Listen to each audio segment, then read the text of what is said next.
Good afternoon, everyone. Thanks very much for joining us for today's Control Room Q&A session.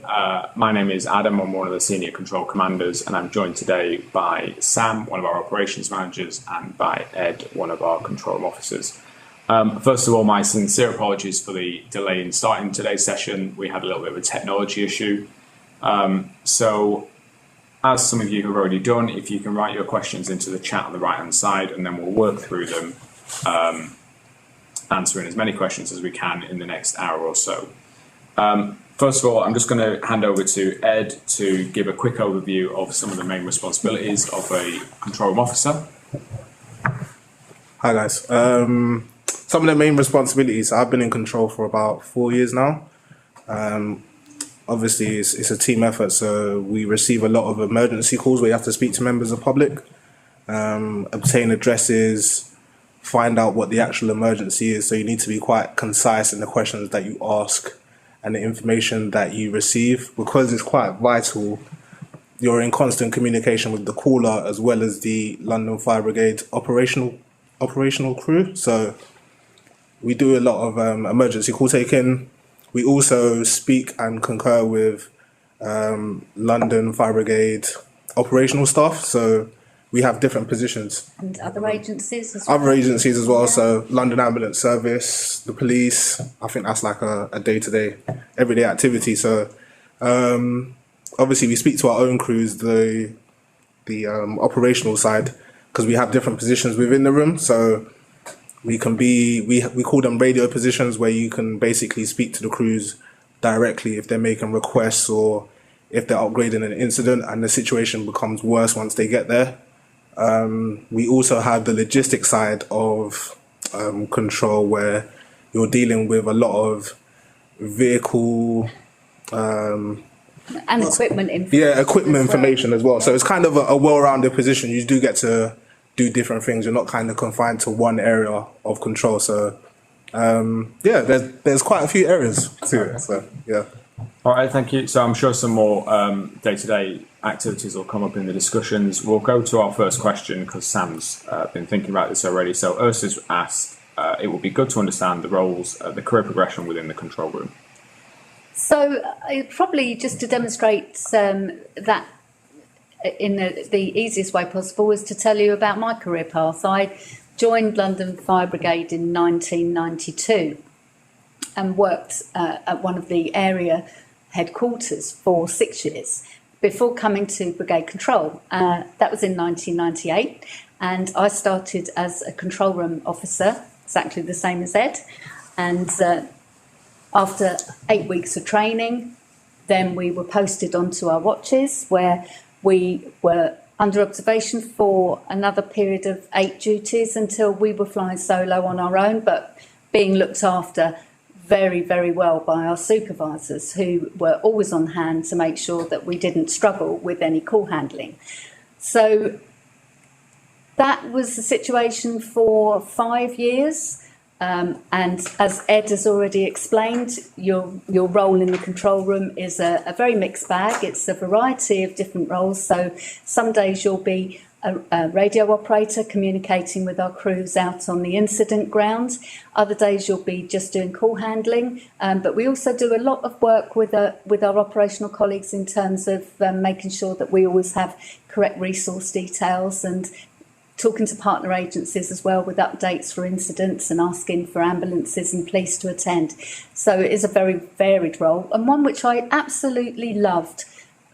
I can't explain to you how important it was to me to have a job where I did something really tangible, and I went home at the end of every day knowing that hopefully knowing that you'd done something positive to make a real difference to somebody, even if it was giving them the right information that they might need to help them get, Mrs. Tiggywinkle out of the tree when the cat's got stuck up there.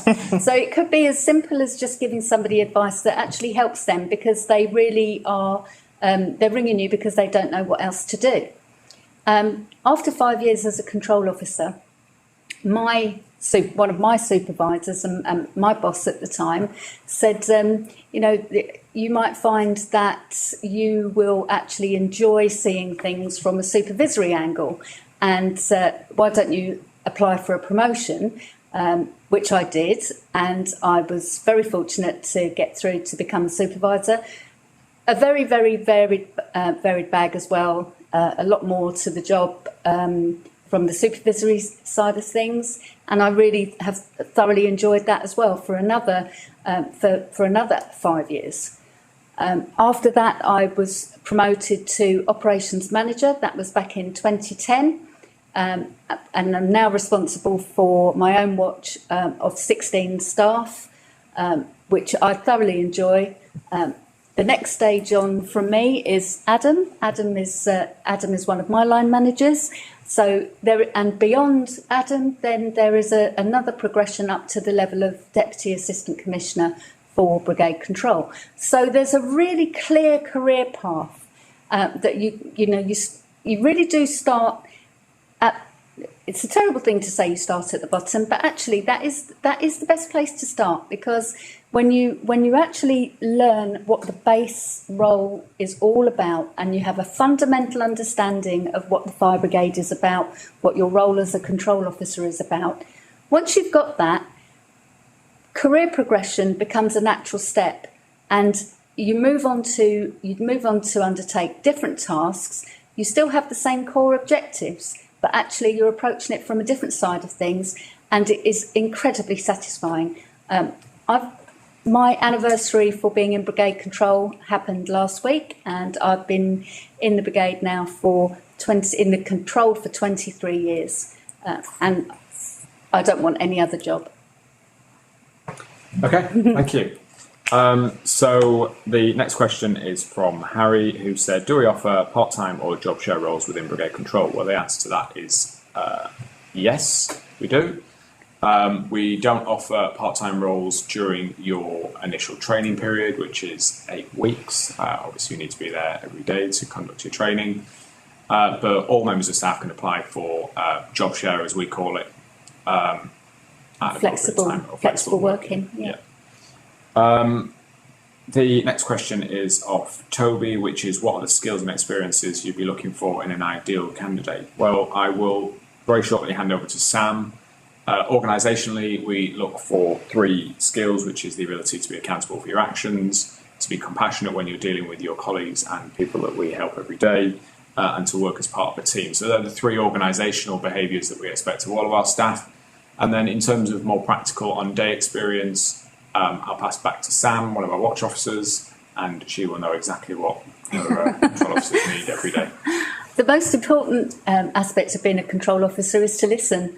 It's really important to be able to have an awareness of what's going on around you, to hear. Sometimes it's good if you can listen to 2 conversations at once while participating in a third.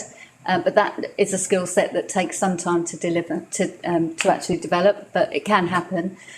You need to be observant. You need to be able to see when things don't necessarily look quite right. That sounds a bit odd, but sometimes when something's wrong, it jumps off the page at you, so you look to put it right. You need to be quite adept with your IT skills. That's really important, because everything we do in the control room is computerized. So, and you do have to have the ability to take on that element of learning.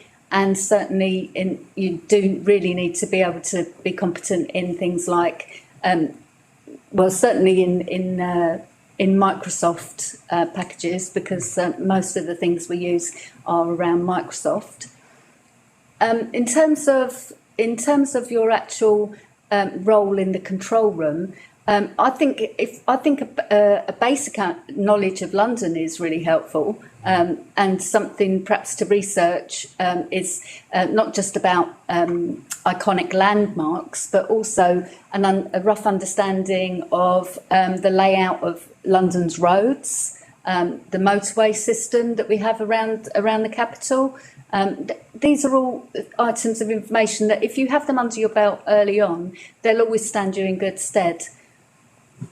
Yeah. Okay, Ed, have you got anything you want to add? I think Sam pretty much added all the points, but yeah, just like you said, I think being a control officer, I think teamwork is like one of the biggest qualities. I think being able to work with other people from different backgrounds, because there's people from from everyone in control. So, and people of different ages as well. So Yeah. I think being able to communicate and working well in the team and relay messages as well, because sometimes you do get some important information. So being able to relay that in a prompt manner and concisely as well, so getting to the point really does help. So yeah, in my experiences of being in control, I think everyone's really helpful. Everyone supports each other, and I think just having that team, sensibility around the place really makes the day easier, especially coming in as a new person. And obviously that's why I've been here for 4 years. So, so yeah, like I would say that's probably the biggest thing for me. But yeah. Okay. So great answers from everyone here. I think one of the main thing I look for is for people to be empathetic. You know, you need to expect the unexpected, and you will receive calls to things that you would never in a million years imagine could possibly happen. And you need to deal with that professionally and remain empathetic and be that person that your colleagues can go to ask for help without them having to worry about what you might be thinking or saying back to them. So I think I've answered that one then. So next one is of Samantha. How many positions we're looking to fill? So historically, we used to recruit to what we called a panel, where we'd have 20 or 30 people in a queue for a job. We've decided that that's not necessarily the best course of action this time around, so we're going to recruit to 6 positions. We're hoping to have the course up and running by early May, and then we will do a further recruitment round the next time we're ready to recruit, rather than people leaving people waiting for a long time. So Amy's asked, I wonder whether you offer staff support should they handle a call which could be deemed traumatic, for example. So I guess, Ed, you might be able to answer. Yeah, I'd say so. Yeah, I think during the process of your call, if it does look like, I think you can always wave or just make it clear that you're on quite a difficult call, and managers such as Sam or even other colleagues sitting beside you will make sure to alert everyone else in the room. And the good thing about the role is everyone kind of rallies around each other to kind of be really supportive. So even if you're unsure of the information to give, we have reference guides to look at, and we have people with the knowledge who might have been in the same positions before that can give you, pointers and tips. So yeah, I think there's always support, like pre and post call. So not just during the call, but after the call as well. So, and if we do have particularly unpleasant calls, which might have an adverse effect on a member of staff, then we have counselling and wellbeing team, and they have a duty officer who's available 24/7. And if it is something that could be considered helpful, then we would ask them to have a telephone conversation in the first instance with the person involved to make sure that all of their mental health needs are addressed. Okay, and aside from the 2 that Sam and Ed have said, we've also got a number of support groups within the organisation, which is informal peer support. So specifically, we've got groups like United Minds, our LGBT group, and they will offer support to individuals post a traumatic incident. If you decide to reach out to them, they're the more informal mechanisms that we've got. If we're not fully answering any of these questions, please do ask us to elaborate further down. We're happy to come back to questions. So Bethany's asked, in the application I had to say I was under 20, but it didn't ask for my date of birth. Will you know that I'm still over 18? Yes. And if you're not, unfortunately, you won't get through the later stages of the application process. Do you need to have let's just jump, bear with me. Do you need to have experience working for the emergency services previously? No, absolutely not. The role of control officer is a job that we would consider entry level. That's not to say that you can't do it. It's not a lifelong career. I started with the ambulance service personally, and I went in as a control officer without any previous emergency service experience. And you've heard Sam explain her career as well, that she also started as a control officer. So this is certainly an entry into the organisation, regardless of whether you've got previous experience or not. Michael's asked, within the cover letter, is it okay to include a statement as well as addressing the 4 topics outlined? Yep, that's absolutely fine. What I would say to everyone that's on the video today is that you should clearly outline how you meet the criteria set out in those 4 topics. So you should be looking at giving an example, a real life example of how you've met or demonstrated that criteria. So yes, you can include a statement as well as addressing the 4 topics that have been outlined. Bethany has said, I had to tick if I had dyslexia. Will this put me at a disadvantage? Absolutely not. There's support mechanisms within the organisation to help people that have got different requirements and different needs. So no, that won't put you to any disadvantage. Jez, do you have an upper age limit on the position? No, we don't. No upper age limit. You can Thank apply. the Lord. Yeah. I'm going to go to Ed for this next one, which is looking at the rota. You always finish on a night shift. Does this impact your social life and your time off?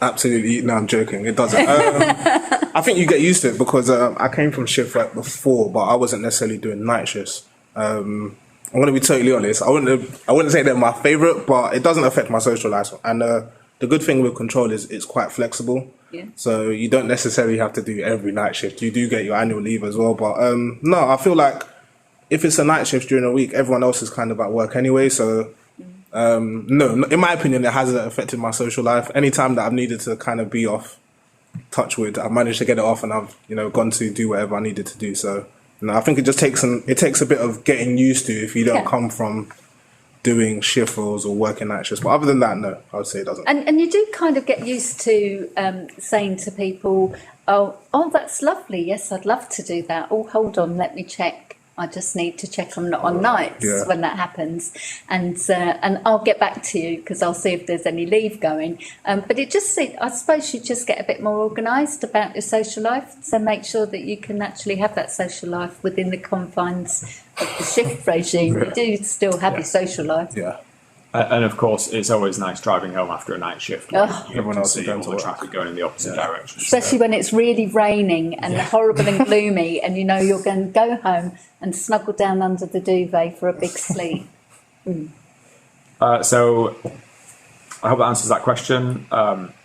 One thing that I would say, and it is within the advert, is that we do need to work birthdays, Christmas, weekends, New Year. We are clearly a 24/7 service, 365. So your shift patterns will, at some point within, the years that you work here, fall on those days which you would have otherwise thought would be a public holiday or a holiday for yourself. So unfortunately, that can't be helped. Clearly, you're able to take leave if there's leave available.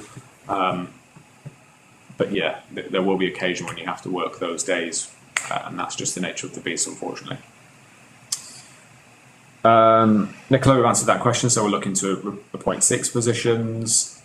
Nicola's then asked, as someone who was successful in application and physical verbal reasoning, would that have any impact on my application as I couldn't start due to COVID?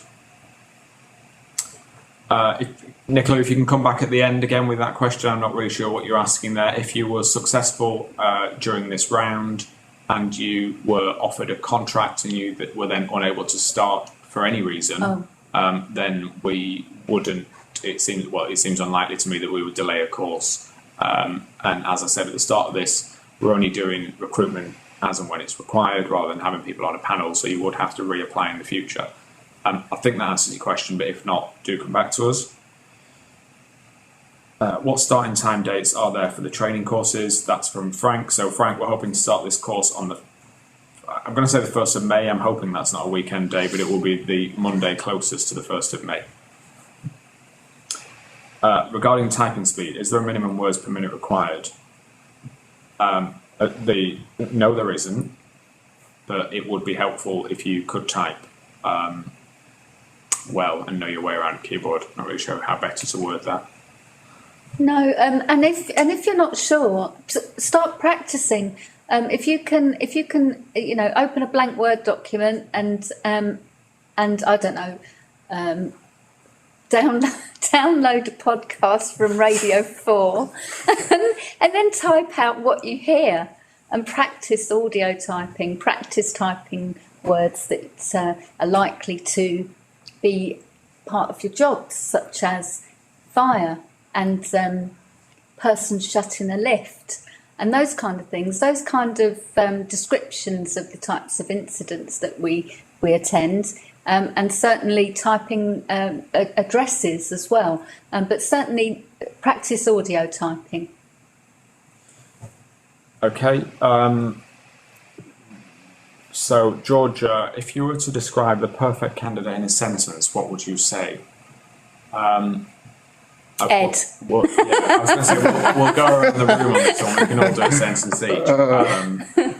I think I would say that, what you two are thinking. I think I would say that I'm looking for someone who is professional, who's kind, who is compassionate, and who is willing to learn and go on a journey with the organisation through the very many changes that we're going through. That's probably the corporate answer, but I think that ticks the boxes of someone that I'd like to work here. Yeah, I personally, for me, it's somebody who recognises the responsibility of the role and takes it really seriously. At the same time, somebody who is looking to do a job that makes a real difference. You're the person on the end of the line when somebody doesn't know what else to do. Yeah, I think these guys gave really good answers, actually. I would agree with both Sam and Adam. I think someone that's just caring enough to really be on the other end of the phone to help out when, someone else is in need, really. And I'd say professional as well as empathetic, a team player, and someone that can adapt to all situations, whether that's a change in policy or just a change in environment. I think it really helps when you can kind of go along with the changes and challenges that you face in control. So, yeah, that's why that was like 5 sentences. Okay, so Bethany has asked, what resources could I find to help me with the verbal reasoning test if I got to this stage? So the verbal reasoning test is one of the stages after application.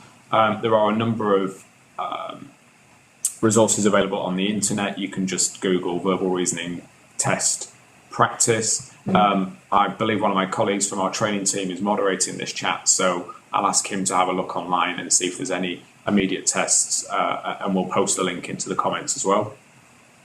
But a quick Google of verbal reasoning tests and you will find some free examples that you can start using. Maria, will COVID have an impact on the recruitment process, and when will successful applicants start training? So it's hopefully, like I say, the 1st of May. Will COVID have an impact? No, most likely not, unless the pandemic gets significantly worse. We have just finished this week a new entrance course, and they worked throughout COVID. The course was extended a little bit to take into account some of the difficult circumstances that they were working in, and we had to do some internal adjustments just around where they were trained and how they were trained on watch. But essentially, the course will still go ahead regardless of COVID or not. As an emergency service, we need staff to be able to do the job. Louise, I don't live locally but have a car. Would I still be considered as I have applied? Well, I don't live particularly locally. I think Sam lives further away. I'm not sure about Ed. So, yeah, if you can get to work on time, then we will happily go through your application and, if successful, offer you a position. There's no requirement for you to use public transport if you don't want to. We've got free parking on site, so you can bring your car, no problem at all. Can control room staff offer help with open days? Sam, do you want to talk about that? Absolutely, yeah. And that's something that we really value because it helps not just the public but also our operational colleagues to have a better understanding of what we do in the control. And we've got a very healthy outreach from control to Fire Brigade open days and all sorts of other events as well, other community events. I shan't name names. But we do have a very willing and able cadre of people who I'm absolutely sure would be delighted to welcome like-minded people into their number. Okay, sorry, just bear with me. Matt Smith, any on-site parking? Yes, there is. Kerry Potter, good afternoon. How is performance typically measured and reviewed? So we monitor our staff's performance through a program of quality assurance. Well, when you're on watch is through a program of quality assurance, which is essentially your line managers listening back to some of your calls and making sure that all of the actions that we'd expect you to carry out and all the behaviours that we'd expect you to exhibit were present on the call. During your initial training, it's simply a number of different tests. So some of them are practical, some of them are written. I would say that we are not heavily performance-driven environment. I think that's important to recognise. You know, we're not a corporate call centre that measures performance on sales. What we measure our performance on is effectively the end result of an emergency. So if the incident is well managed, if there's nothing that's gone wrong, or if we've not contributed to any harm, then it's generally considered a success. I think Sam will probably have something to say. It's quite important that we have an open and honest environment as well. So if something does go wrong on an incident, and the environment that we work in, the number of calls that we deal with, obviously it does, then we have an open and honest discussion around what happened, why it happened, and how we can prevent it in the future.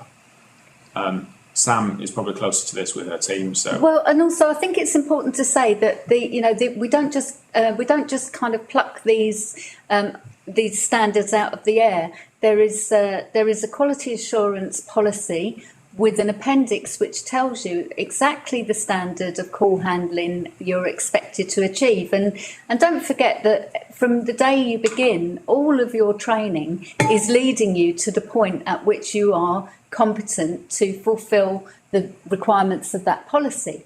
And when we listen back to calls and I suppose critique sounds a little harsh, what we're looking for is to make sure that if there are any areas where people need a bit of support and guidance, that we're actually able to give that. You can't give that support if you haven't listened to calls and you don't know what things are going on. But we don't just pluck criteria out of the air. We have the guide, we have the appendix to the policy which tells us exactly how we should be dealing with calls. And if people are dealing with calls in accordance with that policy, well, they're going to get 100% every time they take a call. And it's only if there's any sort of and deviation is too harsh a word, because not every call is exactly the same. And so it's really guidelines about how you will. And as Adam said, and Ed as well, this really is about where compassion is compassion and kindness are actually they're the main. They're actually the really important factors here. Okay, Chris has asked, are you looking for transfers? This is a new entrant round that's open up to everyone, whether you've got previous experience or not. If you have previously worked in a different brigade, then by all means you can submit an application, but this is not specifically a transferee round. What do your pre-joining tests involve? So we have got a shortlisting, a sift at the application stage, which is presumably the stage that, well, it is the stage that you're all at the moment. After that, you'll have a verbal reasoning test, which will be carried out online. And that's also known as a functional skills test. So that's to ensure that you meet GCSE level abilities. We then will have an interview. Sorry, I'm just trying to think of the process. We then have an interview, but prior to that interview, you will be sent an exercise. So the plan at the moment is that prior to the interview, an hour prior to that, you'll be sent a written exercise that you need to complete within that hour prior to your interview. And then you need to submit it to the interviewers. So it's an on-day exercise. I won't give you any information about what that looks like, but effectively you'll be able to do it on your own computer at home. And then you'll have an interview online because of the current COVID situation, so it'll either be on Zoom or Microsoft Teams. After that, you get offered a position. There's some health screening requirements that you'll have to go through. There's a DBS check, which is previously known as CRB, so that's your criminal records check. Then we'll check your references, then you'll come and start work, if all is in order. Are we required to have covered the National Occupational Standards prior to training? No, that's not a requirement. Tracy, is the 8 weeks training 5 days a week? Yes, it is. Yes, it is. How long is the initial training? It's 8 weeks from Beth. So the initial training is 5 days a week for 8 weeks, and it's 8:30 till 4:30. And it's based down at Merton. There may be occasion, a very rare occasion, that you have to go to Stratford, which is our other control room, but we try not to do that. And if we do have to do that, we'll give you plenty of notice. Terry, what type of system do you use? So, It's so the mobilising system we're using is called Vision 4, and it's provided by Capita, and it's an address-based mobilising system, which is tied in with a pre-existing matrix of attendances depending on buildings, thoroughfares, different types of building structures, and depending on what incident type we use, will give us the required attendance. It's a geographical mobilising system, so the system will always offer the nearest appliances to the address that we've chosen, which is pretty amazing, because that can really cut down on the attendance times for appliances, particularly to fires. That's really, really important. And to support the mobilising system, we do a lot of work on SharePoint, and we use all the Microsoft packages. Are we Windows 10 now? I think we're 365, aren't we? So we just migrated over to Windows 365. okay. The next question is how many days is the training? So we've answered that one already. What do we think people will struggle with in the training program? So I think we probably all have an answer for that. So for me, I think there's huge amounts of data to be learned. So we expect people to understand all of the station codes, all of the appliances, information around our incident type codes. And I think that can be quite overwhelming, but all of that information is available to you throughout the course. And we've got that information available to staff on desks and various different parts of the system. So I think the initial overwhelming amount of information that is being put forward is probably one thing that people struggle with throughout the training course.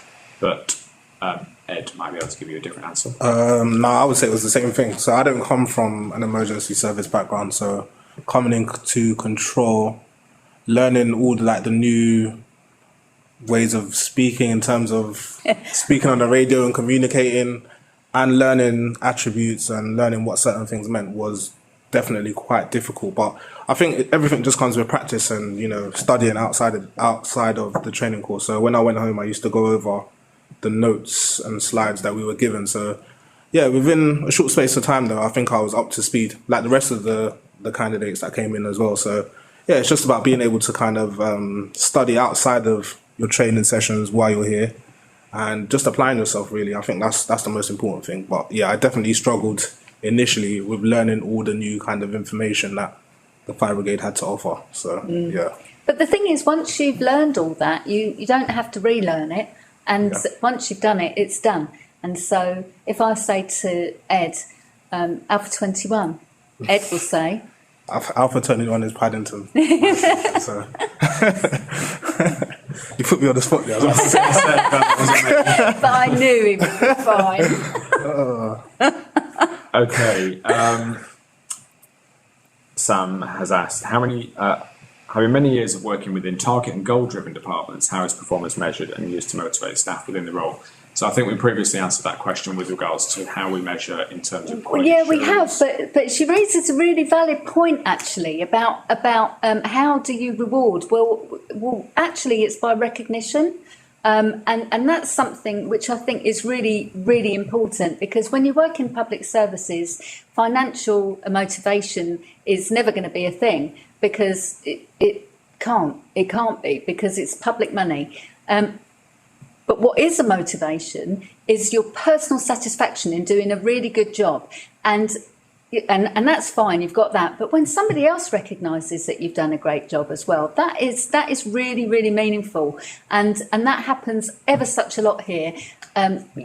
It's easy to think you just, you tap away, or you take a few calls, and at the end of your shift you toodle off home. But actually the things that you do and the difference you make are really valued, not just by the people who are asking you for help, but valued by the people who are relying on you to really give a professional service. So, my watch, it really, really reflects my ethos, their values, their professionalism, and they all know when I'm happy with them.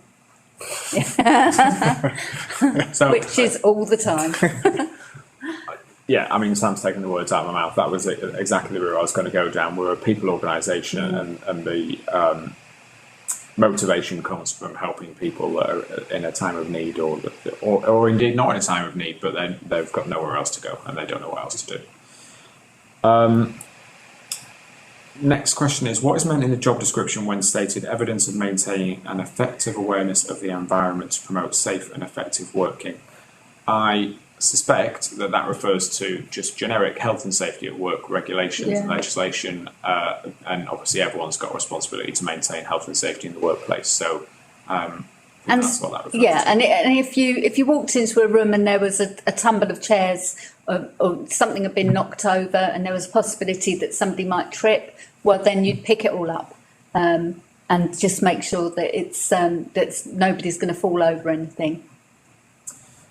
Okay, next question is from Swagger Smashed. Might like to think about changing your handle. How many people are in the control room at any one time? So we've got a model staffing levels. So it does vary. Between 11 and 21. The most we have in the control room at any one time is 21, which is when we like to do all of our training. And then the least we have in the room at any one time, or should have in the room, is 11. That's not taking into account breaks and rest periods that people have. What do we like most about the job?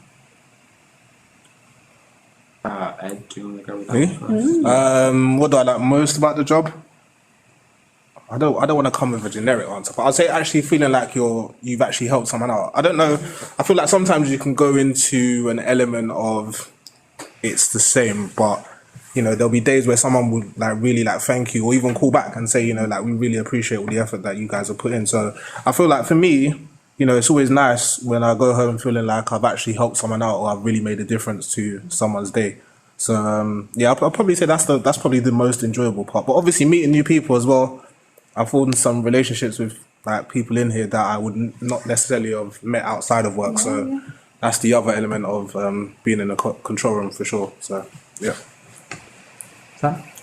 Most enjoyable part of my job, and that has changed over the years, because when I first joined as a control officer, and I felt exactly the same as Ed, and then when I went through the career progression to be a supervisor, I felt a little, that the enjoyment for me there was taking a bit more of an overview of the things that were going on in the control room, rather than just being concerned with my particular part to play in it during the day. And then as an operations manager, what I love is looking after the people on my watch and developing people. And Ed's a really good example, because you came in here with barely any experience, and now you wouldn't believe just quite how integral Ed is on the watch, and he has a really, really important role to play. He's a brilliant control officer, and that's something that's come with seeing his confidence increase, and everything about it is watching other people progress is the most enjoyable part of my job. So for me, I think obviously we all do different jobs here, so I think the most enjoyable part of my job is not really knowing what you're going to do every day. I think we have a broad understanding that I'm going to come in, I'm going to deal with X, Y, or Z today, but this week I've done a YouTube live. Yesterday I did an online passing out ceremony, and then at the start of the week I was looking at finance. So for me, it's a really varied job, which always keeps it interesting. And if you decide to stay with the Brigade and you end up working your way up through the different ranks, you will almost certainly do something different and new every week, if not every few days. So it is something that I find keeps me on my toes and keeps me interested. Kerry Potter, just jump bear me 1 second.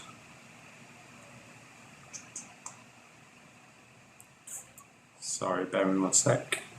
There. If successful and feeling confident in the role, are we able to apply to do overtime? So you can apply to do overtime once your probation is complete. So our probation is in 9 months. After your 9 months, if you've been signed off, then you're able to do overtime on different watches.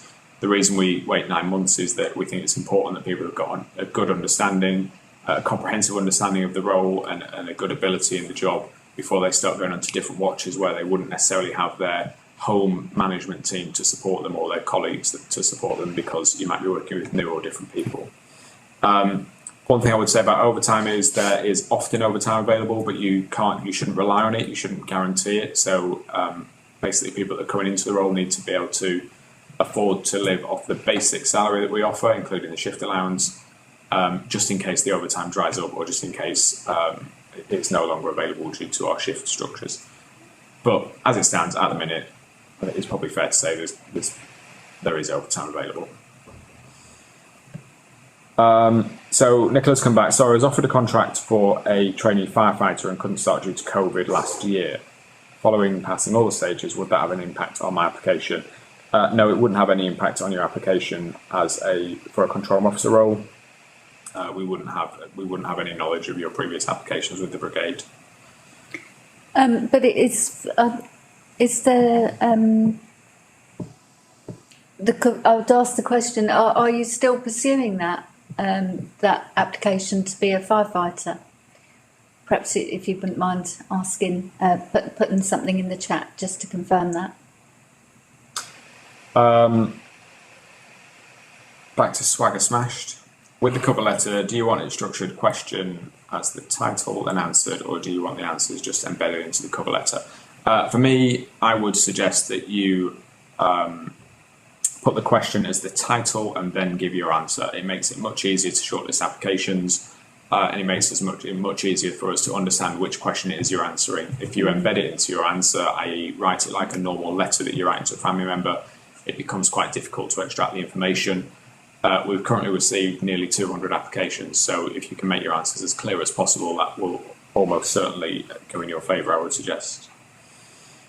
Hannah May, due to COVID, are there any restrictions on training? No, there are not at the moment, other than to keep socially distanced from your colleagues on your training course. We spoke about that at the start of it. We've got measures in place within the control room, so we don't have any concerns there. If you receive enough applications, will you close the deadline to the applications? I thought about this last week or at the beginning of the week. No, probably not. You know, this application process is around getting the right people for the job, the best people for the job, and the more applications we get, the more opportunity we've got to succeed in that. So no, I don't think we'll close it early. Well, we won't close it early. That was a bit.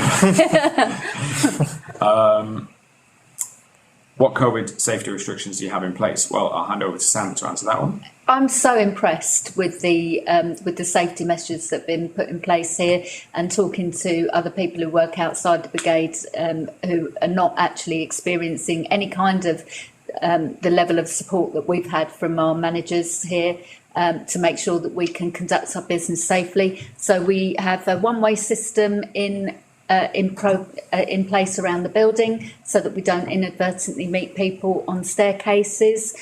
We've got brigade issue masks, ta-da! And Ed's got his. So as we're wandering around the building, and we're likely to be at a 2 metre distance, we've also got the added protection of the masks. We have got perspex screens in between each of the positions, which are clear enough to be able to speak to colleagues and to see what they're saying. And certainly that's gone. I mean, we call them sneeze screens, just to keep them. Every time we come on duty, when we go to our positions, then we have wipes and alcohol wipes and antibacterial wipes. So in between every time you use a position, it will be completely cleaned down. Anything that you touch can be cleaned down with antibacterial wipes, which are all provided. And I really do think, I feel extremely happy and safe and secure coming in here to work. And I think a great effort has been made to make that happen. Okay, so yeah, just to back up exactly what Sam said, obviously we take the welfare of our staff very seriously. That's absolutely the right thing to do. A, because we need to keep our staff fit and healthy, but of course B, we have an emergency service to run. So both of our control rooms, we've got one at Merton and one at Stratford, have got mirrored facilities. So as Sam said, all positions have got the sneeze screens in between them. We've just ordered some more sneeze screens for our training areas, which are on wheels, so we can move them around depending on what sort of training sessions we're doing. We have facilities in place for conducting sanitizations of the control room if there has been a positive case here, which of course, as I'm sure many of you can imagine, there has been, and that's dealt with pretty much immediately. We get a cleaning team down to deal with that, and if necessary, we'll move to our fallback control room while that is being carried out. But that's a dynamic decision that's made on the day in conjunction with the operations managers. Okay, so Franco, is there a word limit for the covering letter? No, there isn't a word limit for the covering letter, but I would suggest that you should be able to answer the 4 questions on 2 sides of A4, typed A4. Obviously, there's no other way to submit it. I think if you can keep your answers as succinct as possible while maintaining the essence of the story that you're trying to tell, then that's the best thing to do. If you go over 2 pages, I think it becomes, again, a little bit more challenging to really understand the point that you're trying to make. But to answer your question directly, no, there isn't a word limit. Hannah May, again, during training, are you expected to wear uniform, or is this given to you after you finish the course? So uniform is given to you towards the end of the course. The simple reason for that is it takes some time to order. So I think in week 1, you order your uniform, and then it arrives week, I don't know, is it week 6 or 7 perhaps? 6 or 7, yeah. And then the last week you wear your uniform, and then you wear it forevermore. And ever. So where are we up to? Would you exclude someone who shouldn't work nights due to health reasons? So no is the answer to that. But all cases of health-related matters will have to be dealt with by our occupational health team, who you will visit before you commence employment with us. I would suggest that if you're unable to work nights because of health reasons, then there could be some issues with you working the length of shifts that we work, and it may not be an appropriate place for you to work. I think if people where people do have difficulty with nights, then I think you really have to be honest with yourself and ask yourself whether shift work is really for you. Yeah, so the difficulty is nights is 1/3 of our shift pattern. So it makes up a good chunk of our shift pattern, and then it starts to ask questions around what you would do instead of that night shift. So if it was a flexible working application to drop your nights, then unless it was supported with quite strong evidence, it's not likely to be approved.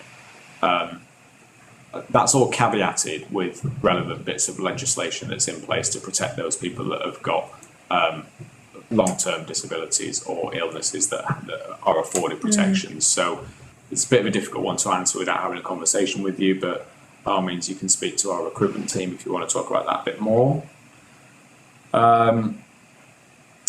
Bethany, as a previous cadet in the Fire Cadets, I enjoyed helping out at open days. Thank you very much. I enjoy going to them as well too. Our moderator there has added some information around verbal reasoning practice tests, so you can click on that link. Martin's asked, apart from typing speed, what other IT skills will be beneficial for the role? Sam? You need to be computer literate, and you need to be confident over a range of computer software packages, and be able to demonstrate the ability to acquire the skills that you need to carry out the job. So I think anybody who has worked with a variety of software and can demonstrate the things that they've done is likely to be able to acquire the skills that they require in this role. Okay. Shanika's World has asked, I live in Purfleet, is Merton the only location? Merton is our primary control room, which you will work out of 99% of the time. Yeah. We do have a site over at Stratford, but that's our fallback site, and a site that we use for testing occasionally. But yes, Merton is our primary site, and you should be prepared to commute here for the majority of your time with us. Due consideration also needs to be given to the length of commute. I used to live in Kent, and the commute after a night shift can be challenging, so you just need to bear that in mind. But obviously that's a decision for yourself. Joe, could you please talk about the overtime work? Does it happen often? Can we work extra shifts? So I think we answered that question pretty comprehensively. Overtime is available. You shouldn't rely on it. You can start doing overtime after 9 months after your probation's been signed off, as long as everything's in order with your probation. Louise, are you able to go to different stations to get a feel for what happens outside the control room and learn about equipment or vehicles? They tend to come here, don't they? I'll do the first half of that and then I'll hand over to Sam and Ed. So during training in normal time, you would have been taken to a station to look at an aerial and an appliance and potentially go and see the fireboat in Lambeth. The last course didn't get to do that because of COVID. If COVID restrictions are reduced, then we'll take you out to stations. But if not, Sam will talk to you around some of the collaborative work that we do with stations in control. So again, this is all subject to restrictions of COVID and before this time last year, it was a regular occurrence for us to arrange for visits to control for specialist vehicles so that control staff could see for themselves the type of equipment that was mobilised using those vehicles. And to one of the most recent ones was when our drone team came down to Brigade Control to demonstrate the flying the zone, flying the drones, so that we could see the different types of film that they could capture from incidents. That was really interesting. Prior to that, we've had lots of visitors. All, it was the thing where crews would like to come to control so that they could get more of an insight into what we do in control. So it's a two-way thing. But sadly, at the moment, we're restricted. We're not able to conduct those kind of visits. But I'm sure that they will return with a vengeance. So you will get lots of opportunities. Okay, thanks, Sam.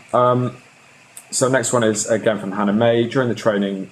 Oh, sorry, I beg your pardon, it's from Mark. Is there an average number of successful trainees per course? No, not really. Our courses are generally quite small, so the last course we had was 4, they all passed, and the next course we have will hopefully be 6, and they will pass, you will all pass. We do absolutely everything we can to get people through a course. Unfortunately, the job is not for everyone, and there is occasions when people have decided to leave or have not been successful at their course, but that is the exception rather than the rule. Our training team is very experienced and we'll do as much as we possibly can to keep you in the role. During the training, how do you assess progress? Is there an exam to complete? That's from Hannah May. So Hannah May, yes, there is tests at the end of every week which you need to complete. Some of those tests are written tests. Some of those tests are, saying tests over and over again is difficult. Some of them are on the system, and some of them are a combination of both. So yes, you will get tested every week in order to progress through the course. I'm going to go back to Sam for this one. So this is from Tracy. Is there a time limit of the call standards, and are you looking for a specific time for a call to be completed in? Well, that's a really interesting question, actually, because one of the things that we're really trying to move away from in terms of measuring performance is it more important for the call to be of the best quality? Having said that, you have to be really mindful that you are dealing with emergency calls. So time is of the essence where a caller is calling to report a fire. The situation, sometimes a fire might be a bin on fire. Sometimes it will be a house fire where there's people inside, and so time is absolutely critical. But in terms of actually using that for performance management, it's not as stringent as perhaps your question suggests. And although we do have a notional target time, every call is different, and every call would be assessed, and the time taken would only be a part of that assessment. Okay. So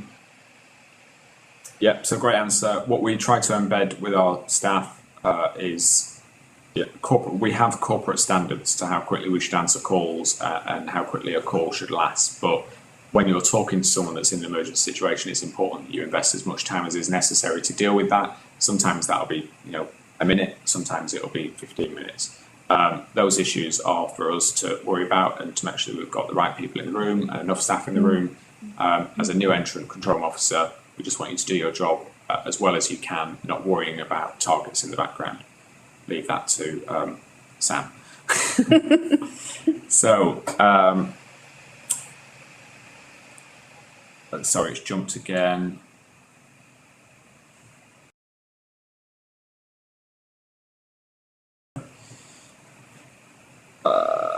Right, so Kerry, that's fine. Thank you. You're welcome. Kathy, on the 3 days on, 3 days off rota, does the day of the 8 a.m. finish count as your first day? Yes. Yes, it does. Yes, it Great. does. So for those of you that haven't seen, we do 3 days on, 3 days off. So you do a long day, which is 8 a.m. till 8 p.m. Then you do a short shift, which is 8 a.m. till 4 p.m. or 2 p.m. till 10 p.m. And then you do a night shift, which is 8 p.m. till 8 a.m. And then you get 3 days off, which is the rest of the day off after your night shift, and then two full days off. Harry, what is involved with the health screening? That's a really good question. And I'm unfortunately not going to be able to give you a very comprehensive answer, because when I did my health screening, I went to Union Street, or Southwark Street, I think it is, where our occupational health service is, and I did a hearing test and then a generic discussion around my health. We do drug screening as well. So they're all the things that I had to go to Southwark for. Now all of our health screenings are done over the phone. So I don't know how that's been amended at the moment, but I suspect it'll just be a comprehensive discussion around your health, any disabilities or issues that you have that we need to put in reasonable adjustments for, and then if necessary we'll be made aware of that. But we're not made aware of the detail of occupational health screenings. We're only made aware of the issues that we need to put reasonable adjustments in for, if that makes sense. That answers Samantha's question as well. At the moment it'll be remotely. Mark, do references need to be submitted with the job application? Again, apologies, I can't answer that because I'm not with recruitment. I don't think they do need to be submitted at the point of application. I think you'll be asked for them once you've been successful at interview, along with all of your other documentation. Text phones, is this covered with the training programme? We have training for using text-speech, but I'm not sure if it's covered in the training programme. Our moderator will be able to answer that question as they're a training officer.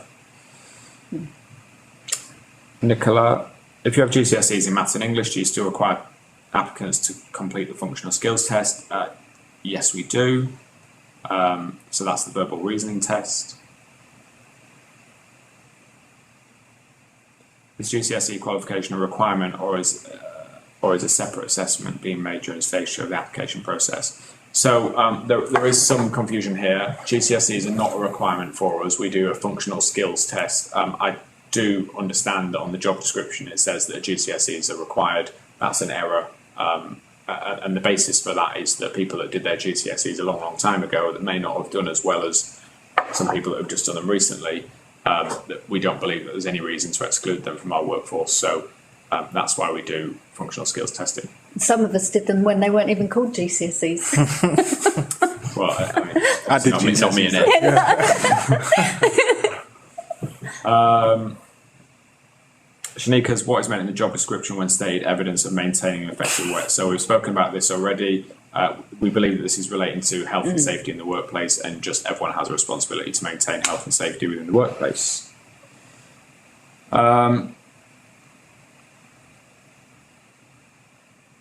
That's the same to the next question down. I think it's the same question. And then there's a question about average time scale for career progression.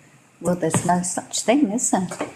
Yeah, so Sam and I and Ed can give you our experience. I've worked for the emergency service for 17 years. I started out as a call handler. I did that for 2 years, and then I was a dispatcher. So my background is the ambulance service. And I was a dispatcher, and I did that for 4 or 5 years. Then I was a junior rank, which is a supervisory role. So I supervised a small team of dispatchers. Then I managed a control room, which is the job that Sam does. I did that for 4 or 5 years, and then I came into strategic management, which is the role I do now, and I've been doing that for 4 or 5 years. So it really does depend on in my experience, what opportunities are available at any moment in time, because I know that there's colleagues that I started with that have just not had the right opportunities because of their just because of other priorities that they've got in their life at the time. So for me, it's been every 4 or 5 years I've changed roles, and for other people it can be longer than that or shorter than that. There really isn't an average time, I would say. I don't know if you've got anything else to add to that. That's about right. And I think you're the best judge of where you are in your own development, and if you know that you are at working at a level that probably requires minimal supervision, and if you are starting to feel like I know there's more to this job that I'd like to experience, then the time's probably right for you, and that there's no hard and fast rule of when that will be. Okay. Kat has asked, can you explain more about the watches? How many people are in each watch? Yep. So I'm operations manager for number 5 watch, and so there's one of me, and then I have 4 supervisory officers below me. They are all assistant operations managers, and then below them, then we have 11 control officers. Okay, yeah. So there's 6 watches. I don't know if you said that or not. 6 Sorry, watches. 6 watches altogether. And then alongside that, we've got a training team, our operational support team, and there's 8 assistant operations managers within that team, which is a team that after a certain period of time you'll be able to apply to go into if you so wish. And they deal with training, information gathering, effectively service development, and everything else that the watches don't deal with, I would suggest. Okay, Youssef, I think we've answered that question. So there's 6 watches. Bethany, will everyone be able to do the verbal reasoning test, or do you narrow down the applicants who get to do that? So the only people that do that test will be those that are shortlisted at application stage. So once we've got all the applications through by the end of next week, we'll shortlist a number of you, and then you'll be asked to do the verbal reasoning test. And then that will inevitably lead to the list becoming even shorter, the nice way of putting it. And then people will be invited to interview after that. Amy, Vincent, what's the turnover of staff like? The turnover of staff is low, although we're going through a bit of a peak at the moment because it's quite a complex question to answer. Generally speaking, the turnover of staff leaving for other jobs is low. The turnover of staff for retiring or doing flexible retirement at the moment seems to be higher than we would have liked, but that's just because we did vast amounts of recruitment probably 20 or 30 years ago. Sam might be able to answer that question a little bit differently. I think in terms of turnover, it isn't really the way you would quantify it in a normal working environment like an office, where HR people tend to look at turnover as the difference over a 6 to 9 or 12 month period. And in Brigade Control, we like it here, so we stay. And so what you do find is that you get a group of people who probably reach retirement age around the same time, who are likely to leave within a short space of time. So although it's almost like, rather than call it turnover, it's better to say a refresh rate of staff, and that happens in stages, really. Okay.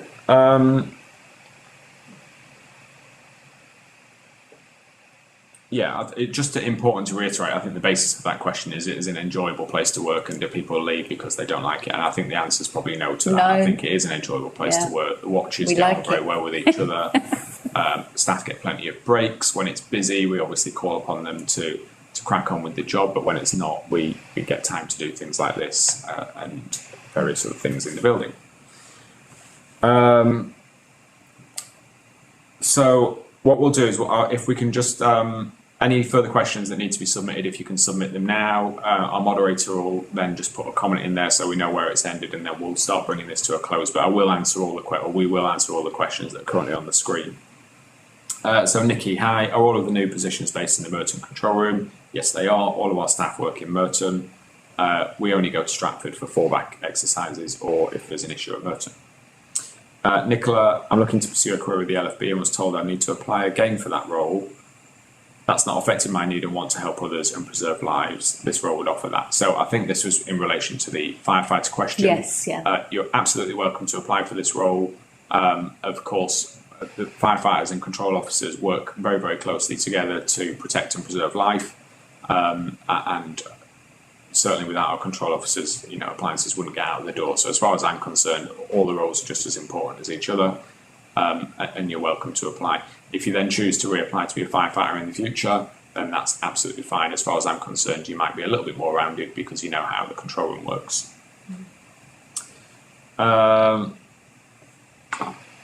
Maria, got half a question there. So, on my application, I incorporated the questions into my cover letter that has already been submitted. Will my application still be looked at based on what has now been said in the presentation? Yes, absolutely. Your application will be looked at and we will pay attention to your application. The suggestion that you write the title of the question above it is simply to make shortlisting easier and to offer some additional clarity to the application. But you don't need to worry, we will work our way through all of the applications. Can CROs have second jobs? Yes, you can have a second job. We would be your primary employer. Yeah. So your second job will be conditional on you continuing to be able to do your first job unaffected and not have any impact on us. Some of the second jobs that you can't have would be those that are a conflict of interest with the fire brigade. So, for example, you couldn't have a second job running a private fire brigade control room. We wouldn't allow that. But by all means, you can have a second job if you want. What qualifications can you gain throughout your career in control? Well, we don't currently do. Yeah, so we don't do MVQs. external qualifications in the London Fire Brigade. Some control rooms up and down the country do MVQs and various different things. We offer our training staff formal qualifications in training, and we also offer sponsorship for study, which is a way of you applying to the organisation to fund Actually, Ed can tell you all about that. external study. And yes, Did you do? You did it. Yeah. Brigade, through didn't you? sponsorship. No, it wasn't through sponsorship, but obviously I think the brigade just helped me incorporate my study time while I was here as well. So, yeah, I think if you are pursuing qualifications outside of control, as long as you have a good manager like Sam, I think they always find ways to help you out and just to make sure your work isn't being affected here, but that you can pursue anything else that you've got outside of control. Yeah. So, yeah. And you got a distinction. Yep. Yes, so, well, like I've said, we don't offer formal qualifications here. It's all in-house teaching, but we'll support you if you choose to do qualifications elsewhere. And it's great to hear that Ed had a good experience. Good. Bethany has asked the same question as one that was previously asked. So, no, you don't need to worry about your application form, or you don't need to be concerned. I'll be reviewing them myself, so I'll make sure that, as you would expect, I will read each application form and treat it fairly. I appreciate that's what your teachers told you to do. That's absolutely fine. Don't worry about it. Versus left us. Bear with me one moment.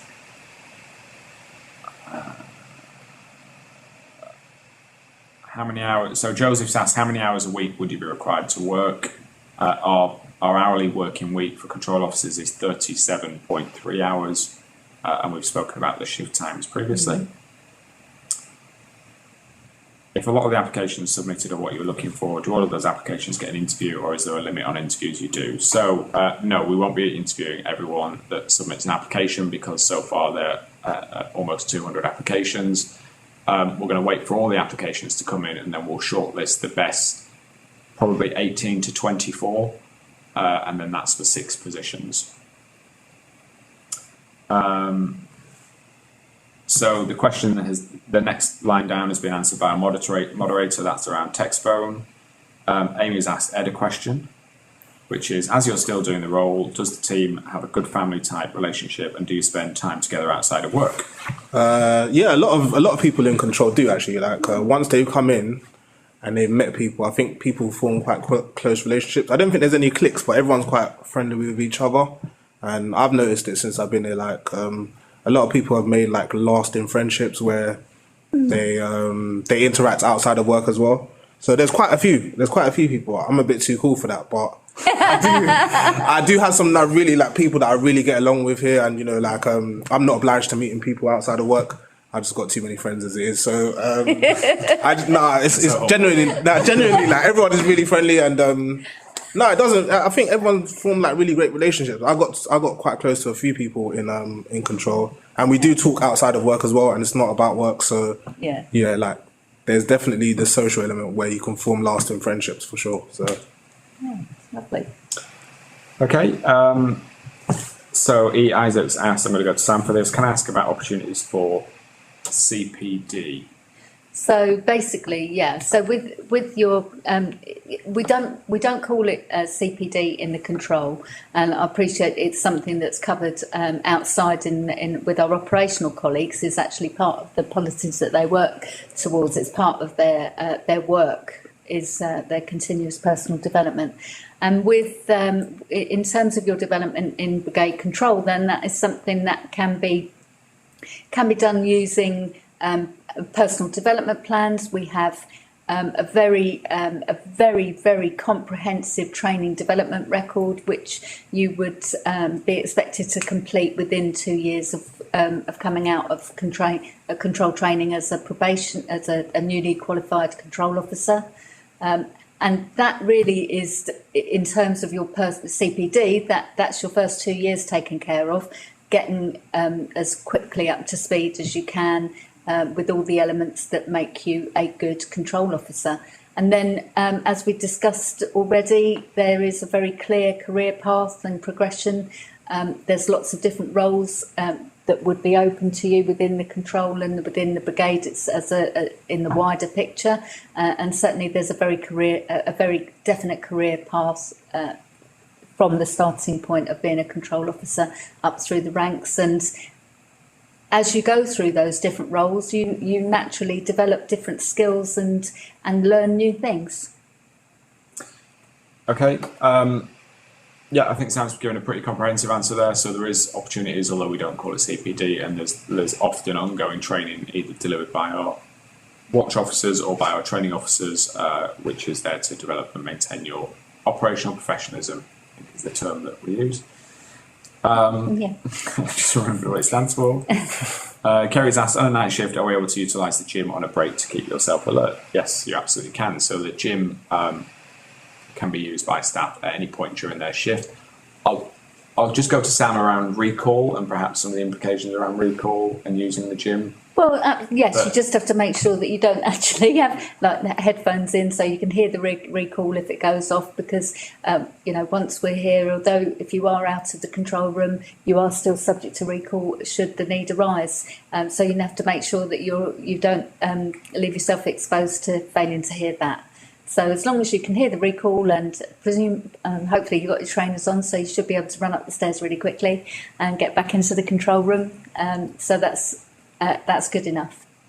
Yeah, so, and for anyone that's not sure of recall, that is basically if we have a high influx of emergency calls coming through, then one of the operations managers or assistant operations managers will set off an alarm in the building, and then anyone that can take a call should return to the control room sharpish to help out until that influx is gone. So, and the reason we brought this up around the gym question is because there was a question a few months ago around whether you can return from recalling your gym equipment, and the answer is yes. Our priority is to answer the calls, not necessarily what you look like.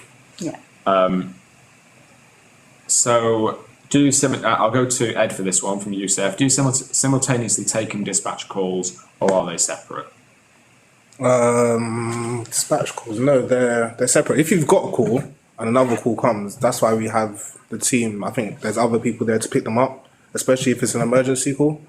But Sorry, what was the question Yeah, again? sorry. Yeah. So the question is around: do you simultaneously take and dispatch calls? Answer yes. Yeah. So Yeah. one after the other. Yeah, but I thought you were talking about in. So in a lot of emergency control rooms, there's separate teams that deal with the call handling and then the dispatch. But our process is start to finish. So we take the calls, we handle the calls, we check the attendance, we make sure we're sending the right appliances to the right place, and then we dispatch. And then we have our radio operators who will be in contact with those crews while they manage the incident. And once it's drawn to a conclusion, they will return to base. And while that's going on, we've probably done another 50 of the same thing. So yeah, it is a combined dispatch and call handling system. Okay. You said that you work with different people from different backgrounds. What is the average age of a watch? Well, there is no average. that is age. Yes. I Yeah, have all that's of the other million-dollar demographic information question. Apart from that one. So, what I would say is the average age of our watches has probably dropped in the last 3 or 4 years. But I guess I would say it's mid to late 30s if you're looking for an average. Well, yeah, but that's because there's loads of us older people still here. It's people like Ed are driving down the average, but there's still a few of us hanging on. So in terms of age range, we've got someone that's just joined who I believe is 18 still, and our oldest member of staff is probably in their late 60s now, and they've done nearly 50 years with the organisation. So, they must absolutely be in their late 60s, otherwise there'd be a problem there. Yeah. The age ranges all varies. I couldn't tell you what the average is, but like I say, it's probably mid to late 30s, I reckon. But all of the watches are really well balanced, and it's a really good mixture of people.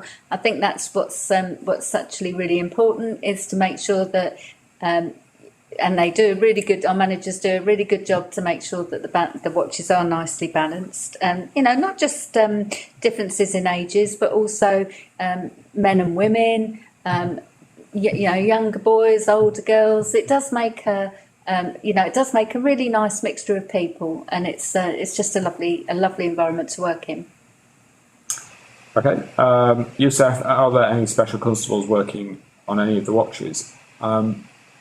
I don't think so. Not that I know of. Don't think so. No. However, policing may well be one of those jobs that you can't do as a second job, but I think that that's more of an issue with the police than it is with us, so you would need to check that out with your voluntary employer. Yeah. Well done, Ed, from Tracy.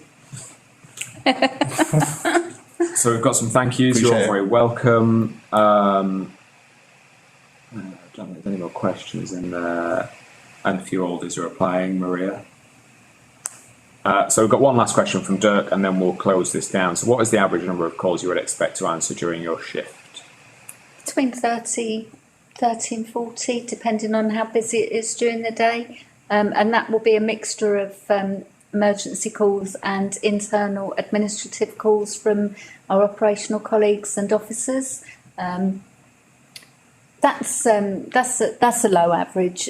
Sometimes it's much busier, but other times it could be much quieter. And of course, it depends how many people are in the control room at the time, because the more people are in there, the calls are distributed by the mobilising system. So the person who, the call handling system, so that the person who hasn't had a call for the longest time automatically gets the next call. So it's nice and fair. Sometimes it will be busier, sometimes not so busy. But I would imagine an average between 30 and 50 calls a day. Yeah, so I think that's probably about right. We, as an organisation, we take around 180,909 calls a year, and we mobilise appliances to probably just over half of them, so 95 or 100,000 or so.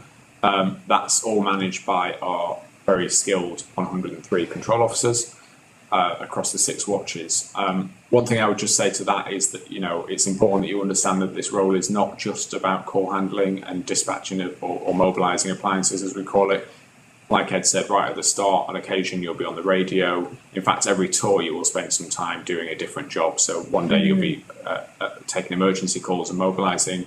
The next day you might be on the radio. The day after that you might be dealing with what we call logistics, which is equipment for appliances, and doing something called notifications and helping the stations keep our fire engines on the run. So you will do in different roles. Equally, in between all of those roles, if we have lots of calls coming in, then you'll have to revert back to taking calls. So that's just the nature of the beast, and that's the variety that the role offers. So we'd like to thank you all for coming to join us today. It has been a pleasure. I've really enjoyed it. Hope that my colleagues have as well. Very much. Thanks, guys. Good luck with your applications, and I am hopeful that we'll see some of you soon.